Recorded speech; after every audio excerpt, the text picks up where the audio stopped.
Hello ಸ್ನೇಹಿತರೆ, ಎಲ್ಲರಿಗೂ ನಮಸ್ಕಾರ. ನೋಡಿ, ನಮ್ಮ ಕರ್ನಾಟಕ ರಾಜ್ಯದಲ್ಲಿ 56,432 ಹುದ್ದೆಗಳ ಭರ್ತಿಗೆ ಆರ್ಥಿಕ ಇಲಾಖೆ ಎಕನಾಮಿಕ್ ಡಿಪಾರ್ಟ್ಮೆಂಟ್ ಅಪ್ರೂವಲ್ ಕೊಟ್ಟರೆ ಮಾತ್ರ ಹುದ್ದೆಗಳು ಹಂತ ಹಂತವಾಗಿ ಭರ್ತಿ ಆಗುತ್ತೆ. ಹಾಗೆ ಈ ಒಂದು ರಾಜ್ಯದ ಹಣಕಾಸು ಸ್ಥಿತಿಯ ಬಗ್ಗೆನೂ ಸಹ ಏನೆಲ್ಲ ಅಪ್ಡೇಟ್ ಅನ್ನು ತಿಳಿಸಿದ್ದಾರೆ. ನೆಕ್ಸ್ಟ್ ನೇಮಕಾತಿಗಳ ಬಗ್ಗೆ ಹಂತ ಹಂತವಾಗಿ ಏನೆಲ್ಲ ಡೀಟೇಲ್ಸ್ ಕೊಟ್ಟಿದ್ದಾರೆ, ಕಂಪ್ಲೀಟ್ ಮಾಹಿತಿ ಒಂದು ವಿಡಿಯೋ ಮುಖಾಂತರ ನೋಡ್ತಾ ಹೋಗೋಣ. ಹಾಗೆ ಮೊದಲನೇ ಬಾರಿಗೆ ನಮ್ಮ ವಿಡಿಯೋನ ಸಬ್ಸ್ಕ್ರೈಬ್ ಮಾಡಿಕೊಳ್ಳದೆ ನೋಡ್ತಾ ಇರುವಂತಹ ಎಲ್ಲ ಸ್ಪರ್ಧಾ ಆಕಾಂಕ್ಷಿಗಳು ಇದೇ ತರದ ಲೇಟೆಸ್ಟ್ ಅಪ್ಡೇಟ್ಗಳಿಗಾಗಿ ನಮ್ಮ MN Academy 2062 ವಾಹಿನಿಗೆ subscribe bell icon all in ಆಪ್ಷನ್ಗೆ ತಪ್ಪದೇ ಸೆಟ್ ಮಾಡಿಕೊಳ್ಳಿ ಅಂತ ಹೇಳ್ತಾ ಕ್ವಿಕ್ ಆಗಿ ಮಾಹಿತಿಗೆ ಬರೋಣ ಸ್ನೇಹಿತರೆ.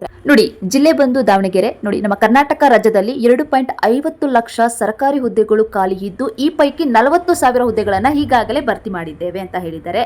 ಈ ಒಂದು ಭರವಸೆ ನೀಡಿರುವಂತೆ ಖಾಲಿ ಇರುವಂತಹ 56,432 ಸರ್ಕಾರಿ ಹುದ್ದೆಗಳನ್ನ ಇದೇ ವರ್ಷದಲ್ಲಿ ಭರ್ತಿ ಮಾಡಿಕೊಳ್ಳುತ್ತೇವೆ ಎಂದು ನಮ್ಮ CM ಸಿದ್ದರಾಮಯ್ಯನವರು ಉದ್ಯೋಗಾಕಾಂಕ್ಷಿಗಳಿಗೆ ಅಭಯವನ್ನ ನೀಡಿದ್ದಾರೆ ಸ್ನೇಹಿತರೆ. ಹಾಗೆ ಇಲ್ಲಿಂದ ಮಾಹಿತಿ ನಿಮಗೆ ಹಂತ ಹಂತವಾಗಿ ಅರ್ಥ ಮಾಡ್ಕೋಬೇಕಾಗುತ್ತೆ. ವಿಡಿಯೋವನ್ನ ಸ್ಕಿಪ್ ಮಾಡದೆ ಅಬ್ಸರ್ವ್ ಮಾಡ್ತಾ ಹೋಗಿ. ತುಂಬಾ ಇಂಪಾರ್ಟೆಂಟ್ ಆಗಿರುವಂತಹ ಅಪ್ಡೇಟ್ ಇದು. ನೋಡಿ, ಸೋಮವಾರ ನಡೆದಂತಹ ದಾವಣಗೆರೆ ದಕ್ಷಿಣ ಕ್ಷೇತ್ರದ ಕಾಂಗ್ರೆಸ್ ಅಭ್ಯರ್ಥಿ ಪರ ಪ್ರಚಾರ ನಡೆಸಿ ಹಂತ ಹಂತವಾಗಿ ಎಲ್ಲಾ ಹುದ್ದೆಗಳ ನೇಮಕ ಪ್ರಕ್ರಿಯೆ ನಡೆಸಲಿದ್ದೇವೆ ಅಂತ ಹೇಳಿದ್ದಾರೆ.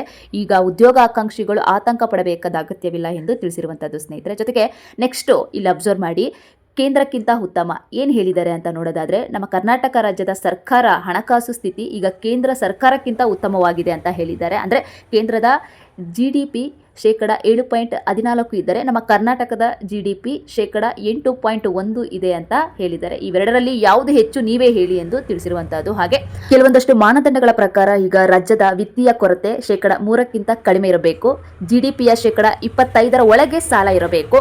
ಕರ್ನಾಟಕ ರಾಜ್ಯದಲ್ಲಿದ್ದು 2.95 ಇದೆ. ಹಾಗೆ GDPಗೆ ಹೋಲಿಸಿದರೆ ಸಾಲ 24.94 ಇದೆ.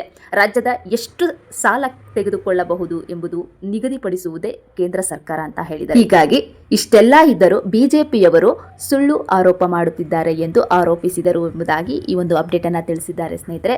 ಯಾವುದೇ ಸುಳ್ಳು ಯಾವುದು ನಮಗೆ ಬೇಕಾಗಿಲ್ಲ, ಬಟ್ ಆರ್ಥಿಕ ಸ್ಥಿತಿ ಕೇಂದ್ರಕ್ಕಿಂತ ಉತ್ತಮ ಎಂದು ನಮ್ಮ CM ಅವರು ಹೇಳಿದ್ದಾರೆ. ಹೇಗೆ ಇದ್ರೂ ನಮ್ಮ ಎಲ್ಲ ಸ್ಪರ್ಧಾ ಆಕಾಂಕ್ಷಿಗಳಿಗೆ ಏನೆಲ್ಲ ಭರವಸೆಗಳನ್ನ ನೀಡಿದಿರೋ 56,432 ಹುದ್ದೆಗಳನ್ನ ಹಂತ ಹಂತವಾಗಿ ಇದೇ ವರ್ಷದಲ್ಲಿ ನೇಮಕಾತಿ ಪ್ರಕ್ರಿಯೆಗಳು ಪ್ರಾರಂಭ ಮಾಡುತ್ತೇವೆ ಅಂತ ಹೇಳಿದ್ದಾರೆ ಸ್ನೇಹಿತರೆ. ಇದಿಷ್ಟು ಈ ಒಂದು ವಿಡಿಯೋದಲ್ಲಿ ಸಾಧ್ಯವಾದಷ್ಟು ತಿಳಿಸಲಾಗಿದ್ದು. ಇದೇ ತರದ ಲೇಟೆಸ್ಟ್ ಮಾಹಿತಿಗಳಿಗಾಗಿ ಜೊತೆಗೆ ಮುಂಬರ್ತಕ್ಕಂಥ ಸ್ಪರ್ಧಾತ್ಮಕ ಪರೀಕ್ಷೆಗಳ ನೋಟಿಫಿಕೇಶನ್ಸ್ಗಾಗಿ ನಮ್ಮ MN Academy 2062 ವಾಹಿನಿಯನ್ನು ತಪ್ಪದೇ ಫಾಲೋ ಮಾಡಿ.